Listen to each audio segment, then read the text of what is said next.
Hello my dear student, कैसे हैं आप लोग। उम्मीद करता हूं आप अच्छे से होंगे और आपने हमारे पहले वाले लेक्चर देख लिए होंगे।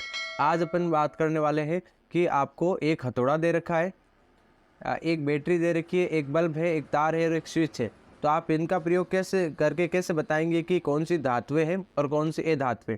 जनरली हम इसमें यूज़ करने वाले हैं, जैसे एक तो आघातवर्धनीयता का जो प्रॉपर्टी है, गुणधर्म है वो, और दूसरा विद्युत के चालन की। तो क्योंकि हमारे पास में जैसे हथौड़ा है, ठीक है, तो हम हथौड़े की चोट करेंगे। अगर जो हमें नमूना दिया गया है वो अगर टूट जाता है तो इसका मतलब हो जाएगा ए धातु, क्योंकि ए धातुएं चोट लगने पर टूट जाती है, जबकि धातुएं चोट लगने पर पतली चादर के रूप में बदल जाती है। तो अगर वो टूट जाएगा इसका मतलब हो जाएगा कि वो ए धातु है, और यदि वह पतली चादर के रूप में बन जाएगा तो अपन समझ जाएंगे कि वह धातु है। तो हथौड़े से हम इस प्रकार से कर सकते हैं। उसके बाद में एक आता है कि आपके पास में बैटरी है, बल्ब है, तार है और स्विच, ठीक है ना। तो हम इन सबको जोड़कर एक परिपथ तैयार करेंगे, एक विद्युतीय परिपथ तैयार करेंगे। इसके दोनों जो टर्मिनल होते हैं, जो दोनों तार होते हैं मेन, उनके बीच में हम उस धातु के नमूने को रखेंगे और उसके बाद में स्विच ऑन करेंगे। अगर स्विच ऑन करने पर हमारा बल्ब ऑन हो जाता है तो इसका मतलब कि उस टुकड़े में से इलेक्ट्रिसिटी आगे जा रही है, और अगर वहाँ पे आपकी इलेक्ट्रिसिटी आगे जा रही है यानी वो विद्युत का सुचालक, ठीक है। और विद्युत का सुचालक सिर्फ धातुएं होती है। तो अगर वो बल्ब ऑन हो जाता है यानी कि वो धातु होगी, और अगर बल्ब ऑन नहीं होता यानी कि जो इलेक्ट्रिसिटी है वो आगे नहीं जा पा रही, इसका मतलब कि वो अधातु होती, ठीक है ना। इसलिए ध्यान रखना। अगला इसी सवाल में कंटिन्यू किया है कि आपने धातु और अधातु के विभेदन के लिए किसका प्रयोग किया है। तो एक तो हमने आघातवर्धनीयता के गुणधर्म का प्रयोग किया है, जैसे कि धातुओं को चोट करने पर वो पतली चादरों में आ जाती है। दूसरा हमने धातुओं के इलेक्ट्रिसिटी कंडक्टर के रूप में यानी विद्युत की सुचालक के रूप में प्रयोग किया, इसलिए तो हम धातुओं के क्या बनाते हैं, तार बनाते, ठीक है ना। अब उसके बाद में आ रहा है हमारा कि उभयधर्मी ऑक्साइड क्या होता है।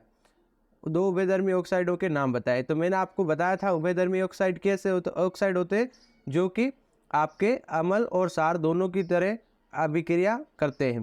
दोबारा समझा रहा हूँ, ऐसे धातु ऑक्साइड जो अम्ल और क्षार दोनों की तरह अभिक्रिया करते हैं, यानी अम्ल से अभिक्रिया करके क्षार जैसे गुणधर्म दर्शाते हैं और क्षार से अभिक्रिया करके अम्ल जैसे गुणधर्म दर्शाते हैं, वह कहलाते हैं उभयधर्मी ऑक्साइड।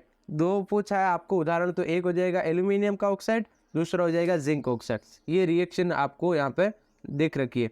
जैसे मान लीजिए यहाँ पे एल्यूमिनियम ऑक्साइड हाइड्रोक्लोरिक अम्ल से रिएक्शन कर रहा है और यहाँ पे ये लवण और जल बना रहा है, इसका मतलब कि यहाँ पर ये क्षार की तरह व्यवहार कर रहा है।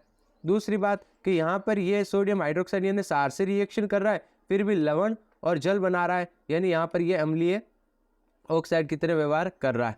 उसके बाद में आता है कि जंग क्या होती है, रस्ट, ठीक है ना। तो लंबे समय तक जब कोई धातु नम वायु के संपर्क में रहती है, ठीक है, जनरली लोहा, तो वो जब आपको नम वायु के संपर्क में रहेगा तो उस पर लाल भूरे रंग की परत जम जाएगी, इसे ही कहते हैं जंग लगना। अब लोहे पर जंग क्यों लगता है, अभी मैंने आपको बताया ना कि लंबे समय तक वायु में जब वो पड़ी रहेगी तो उस पर भूरे रंग की परत चढ़ जाती है। ऐसा मेन होता है आपके आयरन ऑक्साइड और आयरन हाइड्रोक्साइड के मिश्रण के कारण। लोहे को जंग से बचाने के लिए दो तरीके बताइए। तो इजीली है, आपके दो तरीके आप बता सकते हो। जैसे लोहे पर देखो, आपको अगर कोई भी समझ में आ गया ना, देख जैसे मान लीजिए इसी में पूछ लिया कि लोहे पर जंग क्यों लगता है, तो लोहे पर जंग लगता है क्योंकि वो नम वायु के संपर्क में रहती है लगातार। तो अगर आप उस वायु से इस लोहे का कांटेक्ट तोड़ देंगे तो फिर आपका जंग नहीं लगेगा, ठीक है। तो दो चार तरीके हैं, जैसे आपको जैसे मैंने यहाँ पे दो तरीके पूछे, आप बहुत सारे लिख सकते हो।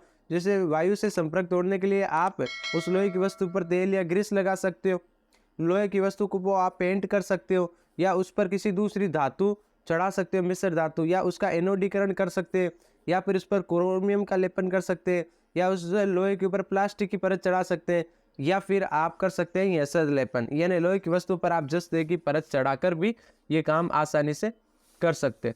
तो मेरा कहने का मतलब है कि अगर आप क्वेश्चन को समझोगे तो आंसर आपको पहले से ही पता है। उसके बाद में आता है कि जैसे यशद लेपन या गैल्वेनीकरण क्या है।